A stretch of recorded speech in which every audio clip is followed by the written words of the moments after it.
Namanya sinten, Mbah? Sugeng. Sugeng tok napa wonten Nggih. panjange Sugeng tok. Mumpun gadah putu pinten?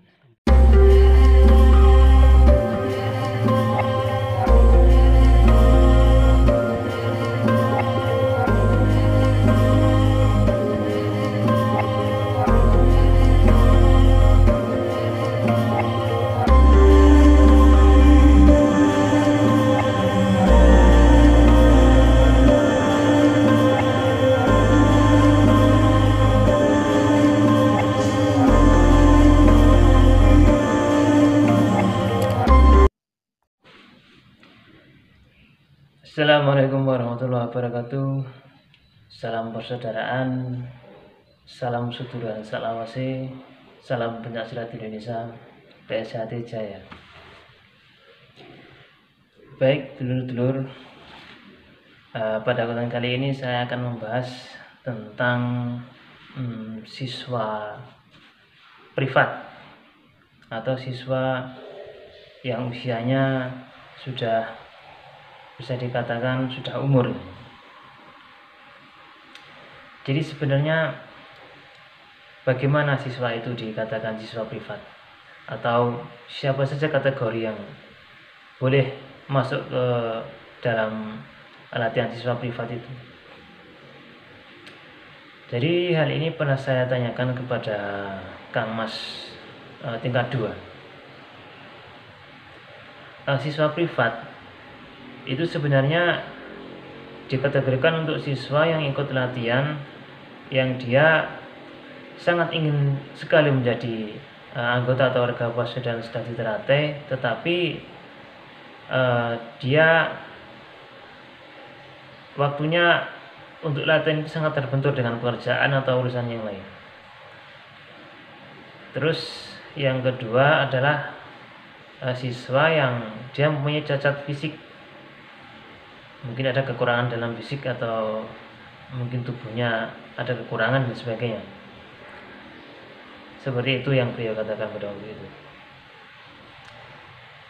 Dan ini juga pernah menjadi pro kontra ya, karena ada beberapa tempat latihan dulu yang mungkin terjadi kecemburuan sosial antar pelatih, karena ada seorang siswa itu dia belum berkeluarga tetapi usianya sudah mungkin di atas 35 tahun.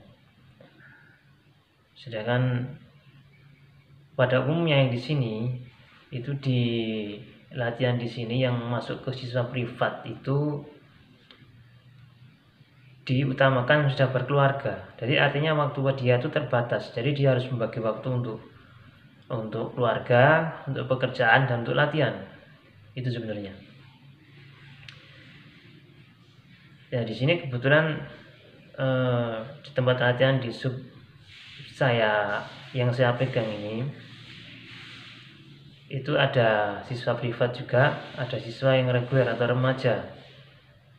Jadi untuk menjaga supaya yang tua-tua ini nggak minder, itu hari latihan itu saya bedakan. Jadi misalkan untuk yang remaja mungkin malam Rabu atau mungkin malam Minggu, nah kita cari malam yang lain untuk siswa yang privat ini. Tapi yang saya hadapi ini, siswa-siswa saya yang privat ini, mereka adalah semuanya kebetulan karyawan dari sebuah perusahaan perkebunan di sini. Jadi yang kebanyakan itu mereka kerja shift ya, kerja shift. Jadi ada yang security, ada yang operator alat berat, operator mesin dan sebagainya. Yang kerjanya mereka shift-shiftan. Artinya nggak mesti untuk hari ini itu bisa latihan. Misalkan kita jadwalkan latihan malam Rabu itu mesti ada yang nggak bisa karena berbenturan dengan shift kerja tadi. Sedangkan kalau harus izin terus menerus, artinya nanti takutnya pekerjaan mereka terbengkalai gitu. Artinya itu bisa apa ya, bisa menimbulkan keharmonisan dalam rumah tangga. Artinya kalau mereka sempat kehilangan pekerjaan dan sebagainya. Jadi kalau untuk siswa privat itu yang saya prioritaskan adalah yang pertama yang jelas keluarga dulu, yang kedua pekerjaan, baru yang ketiga latihan. Itu untuk saya pribadi seperti itu. Ya ini sekedar berbagi sharing tentang metode kepelatihan. Mungkin dari dulur-dulur yang juga memegang siswa privat mungkin bisa nanti komentar bagaimana baiknya. Jadi yang saya lakukan selama ini seperti itu. Jadi siswa saya itu saya punya 5 orang siswa privat. Dari yang satu yang tidak kerja shift hanya 1 orang. Tapi 5-limanya ini bekerja pada perusahaan yang sama. Jadi yang satu itu sebagai mandor produksi di sebuah perkebunan sawit, yang satu ini operator genset, yang itu kerjanya shift-shiftan juga. Artinya dia bisa masuk pagi, bisa masuk siang, atau mungkin shift malam. Terus yang 3 ini semuanya security. Security sudah pasti dia kerjanya pakai shift.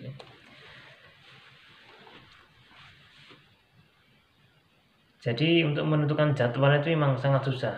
Ya di sini saya tentukan di mana mereka bisa berangkat semua, artinya hadir semua, bisa latihan semua. Nah itu hari itu kita latihan. Jadi jadwalnya nggak menentu. Mungkin kadang malam Minggu, kadang malam Rabu dan sebagainya. Jadi metode latihan di sub saya seperti itu untuk yang privat. Terus kenapa mereka semua ikut ke privat? Yang jelas mereka semua sudah berkeluarga, bahkan ada yang sudah punya cucu. Itu yang pertama. Terus yang kedua, dilihat dari keinginan mereka untuk menjadi seorang warga PSHT itu lumayan besar. Jadi siswa privat saya ini beberapa di antaranya itu sudah pernah ikut latihan sebelumnya. Bahkan lebih dari 2 kali. Karena mungkin faktor tidak tahu mereka, karena faktor mungkin pekerjaan dan sebagainya, mereka akhirnya memutuskan untuk berhenti karena terbengkalai. Jadi selama mereka menjadi siswa saya, di sini saya tegaskan bahwa latihan itu dinomor-3kan. Jadi bukan berarti latihan tidak penting, tetapi dinomor-3kan. Artinya usahakan dulu, misalkan ada urusan keluarga, utamakan dulu keluarga. Terus yang kedua pekerjaan, yang ketiga latihan. Karena jangan sampai kita istilahnya begitu memberatkan ke latihan, nanti akhirnya ada timbul masalah keluarga, terus timbul masalah di pekerjaan dan sebagainya. Jadi yang saya tekankan ke siswa privat saya, jangan sampai seperti itu. Intinya kita boleh semangat dalam latihan, tapi jangan sampai kita mengabaikan keluarga dan pekerjaan seperti itu. Nah, di sini saya ingin menampilkan beberapa profil dari siswa privat saya, yang kebetulan yang satunya tadi tidak bisa hadir ya, karena lagi sakit. Jadi yang ada cuma 4. Nah, mari kita simak sejenak videonya. Ini profil dari siswa privat yang saya sampaikan tadi. Tinggi. 4. Kecil. Ki. 4. Persiapan, jatuh depan. Hi. Monggo push up. 2. 3. 4. 5. 6. Ju. Pan. Gegem. Tu. Ha. Ga. Pat. Karatan. Ma. Nam. Ju. Pan. Ngakar.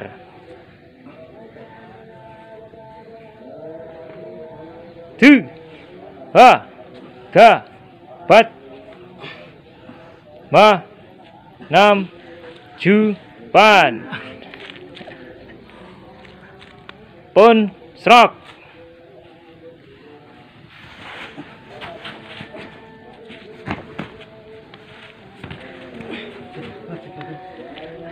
Lihat teman-teman. Sikap. Atur napas.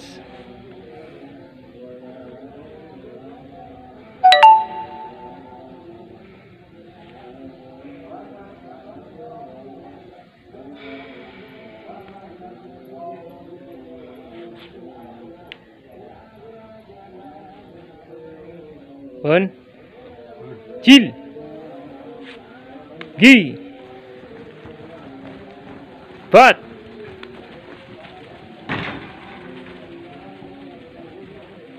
Tinggi. Bat.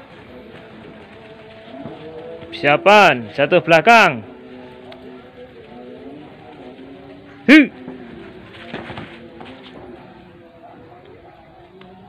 Keep satu-satu.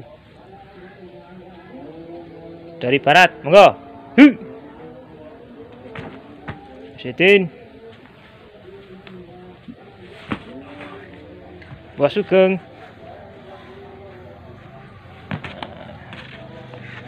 Masih di kakinya sakit. Berusaha nggih. Nah, monggo. Sigap.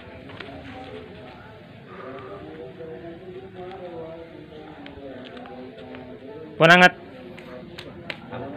Panas. Hari kecil. Gi. Bat. Rapat. Sigap. Pun enggak istirahat. Nah, ini siswa privat saya. Harusnya berjumlah 5 orang, tapi yang satunya berhalangan hadir. Nah, kenalan nih, monggo. Namanya sinten, Mas? Lo Doni Dwi Prasetyo. Umurnya pinten? 35. Boh, rada tuwek berarti ya. 35. Pun enggak ada yoga, Mas. Pun Pinten yogane? kali. Bojone piro? Tunggal. Mas Doni. Mas Doni niki pun pernah ikut latihan, Mas? Pun, Mas. Tahun pinten niku? Tahun 2011 pernah protol. Niku sama sabuk napa? 2011 pun sabuk Jambon. Terus Protol nggih. ini tahun 2000.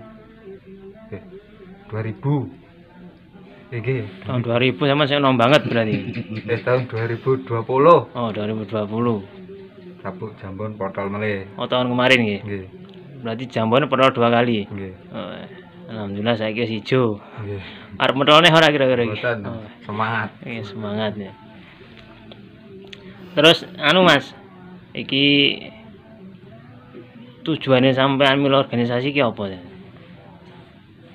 Tujuan kula nggih golek persaudaraan. Oh. Yakin iso golek persaudaraan tenan iki. Wis pokoke ben tambah dulur ngono ya. Nggih. Oh, masalah. Terus niki lanjut sebelah. Nah niki sing paling sepuh niki. Siswa kula paling sepuh niki, paling enom. Namanya sinten, Mbah? Sugeng tok napa wonten panjange Sugeng tok. Ampun gadah putu pinten? Tunggal. Oh, namun tunggal lah sian. Nggih. Saya 6 berarti ini. Nah, Umurnya pinten, Mbah? 52. 52, lumayan nih. Sing setri, tang setri tasik teng dia nggih. Iya. anu Mbah, jenengan tujuannya nopo pertama nih kok tumut latihan iki Mbah? Tujuannya pertama atas kesehatan. Wah, buat kesehatan nggih, olahraga nggih. Olahraga, tempat olahraga kesehatan tujuannya ajeng anu nyuwun apa? Badhe kata sadarane. Nggih, kersane kata dulur ya ngoten. Nggih, ngoten. Termasuk kekurangan dulur jenengan. Dulure kurang nggih. Oh, nggih. Niki mawon nggih. Nggih. Pun enggak usah akeh lah. Kakean kok betah. Sebenarnya semangat Mbak ya. Nah, nggih semangat. Kathah sedherek sing lebih sepuh niku kathah niku. Jadi wingi tahun wingi kadase enten sing umure pun 70 ke atas dong sing alhamdulillah mun dados warga sakniki nggih enten. Sebenarnya semangat. Niki Mas Rohidin, nah Mas Rohidin termasuk niki senior niki sebenarnya niki. Senior niki. Perkenalan Mas, namanya Mas? Nami kula Rohidin, Nggih, umur kula 40. 40. Yogane pinten? Setunggal, Setunggal. bojo setunggal. Bojo setunggal nggih. Pengalaman teng organisasi niki pertama kali ikut latihan tahun pinten Mas? Pertama latihan iku 97 teng Lewa. Sing teng Liwang nggih. Nggih. Lampung Barat nggih. Sing kepindho 2001 teng divisi 6. Teng mriki teng PT SIP Surabaya nggih. 2017 teng Sidoarjo. Niku tahun 97 niku sampai sabuk napa jenengan? Mumpun ajeng putih tapi tasih ijo, Mas. Oh, tasih ijo tuwek nggih. Nggih. Niku modalnya karena napa sih niku? Medale cewek, Mas. Oh, cewek. Weh mbiyen sik enom nggih. Nggih. Masa muda ini. Niku tahun 97 nggih. Kita cewek. Terus tahun sing 2001 niku karena Karena pekerjaan, Mas. pekerjaan nih. Jadi sing anu nggih, pekerjaan teng perusahaan nggih, perusahaan sawit nggih. Nggih, waktu Niku- yang mboten saged bagi. Sampai sabuk napa ini? Ijo, Mas. Ijo. Terus terakhir 2017 teng Sidoarjo nggih ijo. ijo nggih. Wah, berarti ijo ijo terus nggih. Apa lampu ijo kabeh ding ya. Ijo kabeh. Ijo terus. Mudah-mudahan tembus nggih. Insyaallah. Dan diniati semangat ngoten. Nggih. Lanjut nih kok. Perkenalan Pak. Nggih, nami kula Iswanto, Pak Iswanto. Umurnya pinten? 49, 49. istri 1. Oh, istri satu nggih nggih.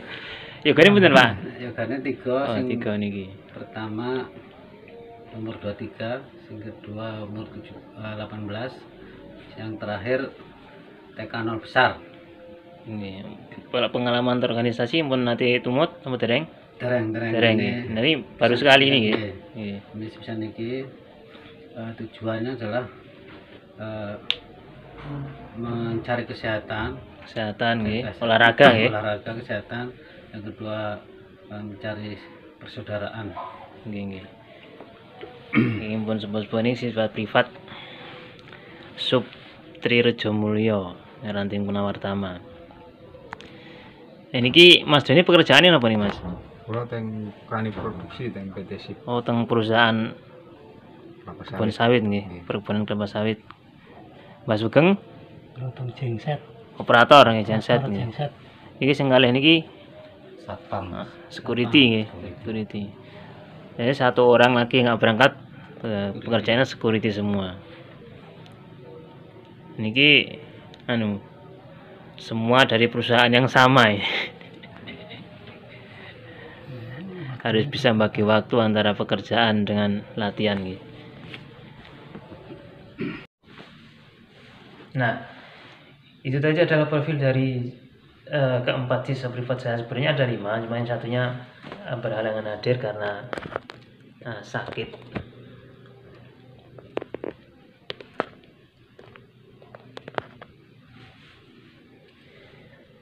Karena sakit jadi yang satunya berhalangan hadir. Kemudian yang ingin saya bahas lagi adalah sejak kapan sih sebenarnya ada kategori untuk siswa privat ini? Kalau setahu saya itu pada saat latihan dulu, itu tahun-tahun 2004, 2005, 2006 itu sudah ada memang di cabang saya, di di Banyuwangi, Jawa Timur, Sabang saya dulu pengesahan itu sudah ada. Dan untuk latihan sendiri memang hanya 1 tahun. Jadi pada waktu saya latihan dulu itu yang umum untuk reguler atau remaja yang umum itu latihan minimal 2 tahun itu saya dulu.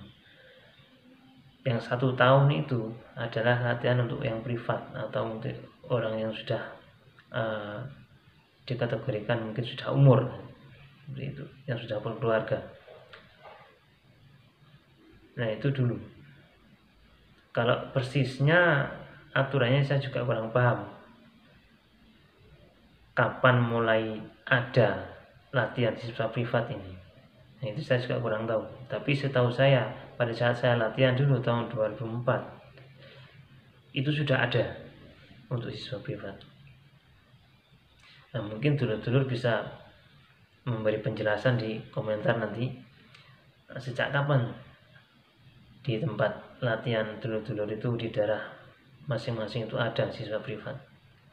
Kalau di daerah saya dulu di Banyuwangi itu mulai tahun 2004 itu sudah ada untuk siswa privat. Dan itu memang diperuntukkan khusus untuk orang-orang yang memang ingin sekali menjadi warga PSHD tapi dia berbenturan waktu latihannya, artinya berbenturan dengan mungkin keluarga, pekerjaan dan sebagainya, atau mungkin keadaan fisik yang tidak memungkinkan untuk latihan, itu dimasukkan ke kategori siswa privat. Kemudian timbul pro kontra, sempat timbul pro kontra di sini. Kalau siswa privat itu kan identik dengan mungkin dia fisiknya itu tidak sebugar siswa remaja atau reguler. Tetapi yang difokuskan untuk siswa privat ini adalah mungkin bisa diarahkan ke kerohanian atau tentang persaudaraannya dan sebagainya. Ada yang sempat dulu kontra dengan masalah ini, mungkin karena kecemburuan sosial juga ya. Enak latihan di siswa privat, fisiknya nggak terlalu berat dan sebagainya. Sedangkan kalau di reguler kan yang digenjot mungkin fisik dan sebagainya, fisik, mental dan sebagainya. Tapi kalau di siswa privat ini kan diutamakan mungkin kerohaniannya. Sebenarnya alasannya kalau untuk pendapat saya pribadi, kenapa siswa remaja ini itu latihannya digenjot fisik dan mentalnya, benar-benar digenjot benar ya. Karena siswa remaja ini kan pola pikirnya masih darah muda. Artinya begitu mereka nanti disahkan menjadi warga, itu kemungkinan besar darah mudanya itu masih bergejolak. Artinya mungkin untuk mereka bersikap lebih dewasa itu masih perlu bimbingan lagi. Artinya kalau orang Jawa bilang grutuk lono grutuk rene, melok grubyuk lah istilahnya seperti itu. Artinya masih pendiriannya itu masih labil, belum punya konsistensi yang kuat di dirinya. Tetapi kalau siswa privat, kenapa dia yang diutamakan itu kerohanian dan sebagainya? Karena pendapat saya pribadi seperti ini. Jadi kalau siswa privat itu kalau kita genjot fisiknya ya, disamakan dengan yang remaja, itu nanti resikonya adalah mungkin dia kalau terlalu capek dan besoknya dia tidak bisa bekerja, artinya itu timbul masalah baru di keluarga mereka. Jadi kalau bisa kita sesuaikan dengan kemampuan fisiknya saja. Misalkan kalau dia tidak mampu ya sudah, jangan dipaksakan seperti itu. Terus kemudian kedepannya bagaimana nanti kalau dia dimanja latihan, artinya kondisinya tidak digenjot, mentalnya tidak digenjot, nanti baik jadi warga dia acuh atau tidak menghargai saudara yang lain atau sombong dan sebagainya. Timbul pertanyaan seperti itu. Kalau pendapat saya pribadi seperti ini, itu tergantung bagaimana kita menyampaikan tentang arti persaudaraan kepada siswa-siswa privat tersebut. Artinya keesaan itu benar-benar kita dalami kepada mereka. yang ditakutkan selama ini adalah kalau siswa remaja itu mentalnya atau sopan santunnya tidak kita didik pada saat latihan, itu yang ditakutkan pada saat dia nanti menjadi warga PSHT itu akan sering menimbulkan masalah kan seperti itu.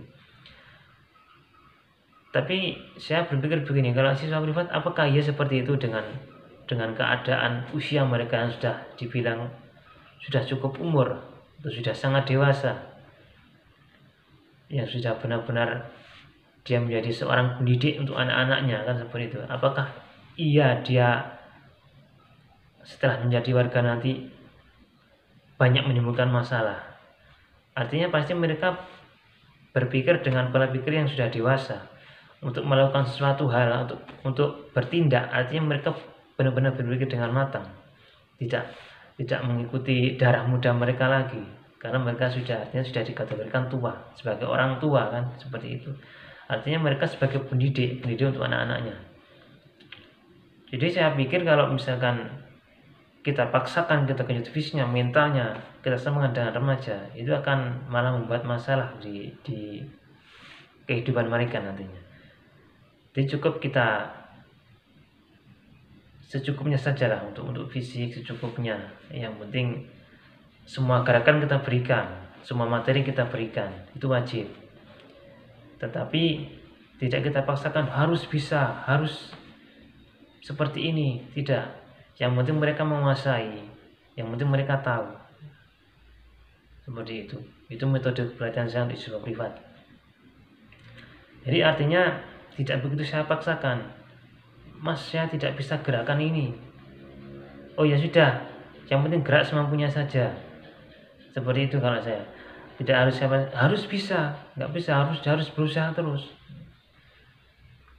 Saya tidak paksakan seperti itu. Mungkin dulu ada yang setuju, atau ada yang tidak. Ya, itu metode pelatihan saya untuk siswa privat saya seperti itu. Yang saya takutkan adalah nanti kalau saya paksakan dia melakukan hal yang dia tidak bisa lakukan. Artinya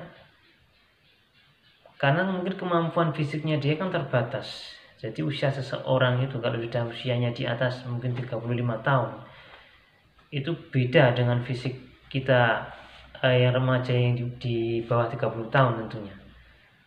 Artinya kalau nanti kita paksakan terjadi hal yang tidak kita inginkan, itu nanti bisa timbul masalah baru di keluarga mereka. Sedangkan tujuan mereka adalah ikut latihan ini adalah benar-benar ingin mencari persaudaraan, ingin mencari bahkan tadi ada yang bilang ingin olahraga supaya sehat dan sebagainya. Itu kita maklumi karena mungkin dia sudah merasa tua dan sudah meraih badan, merasa nggak enak dan sebagainya. Oh saya perlu olahraga yang pas gimana? Oh ikut latihan aja lah. Jadi ada dua keuntungan, olahraga sama banyak saudara dan sebagainya. Itu. Jadi kalau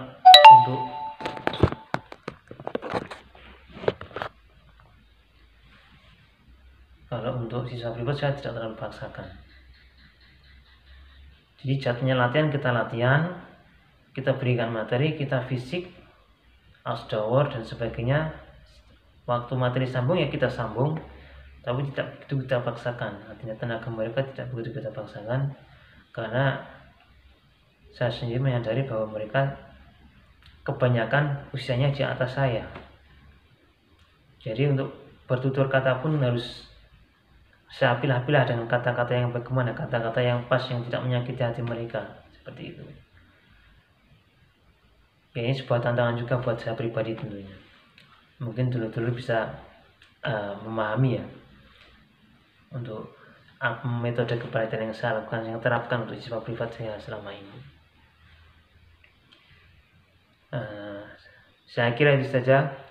Oke dulur-dulur, semoga ini bisa menambah wawasan kita ya, bisa berdiskusi melalui video ini, sharing kita. Silakan berkomentar di bawah nanti bila ada saran atau mungkin kritik yang bisa membangun tentang metode kepelatihan saya sangat berterima kasih kepada dulur-dulur semua. Oke, cukup sekian, semoga ini bisa bermanfaat. Jangan lupa like, komen, dan subscribe channel ini. Semoga bisa bermanfaat lagi. Oke, terima kasih sudah menyaksikan video ini. Salam persaudaraan, salam seduluran salawasi, salam pencaksilat Indonesia, PSHT Jaya.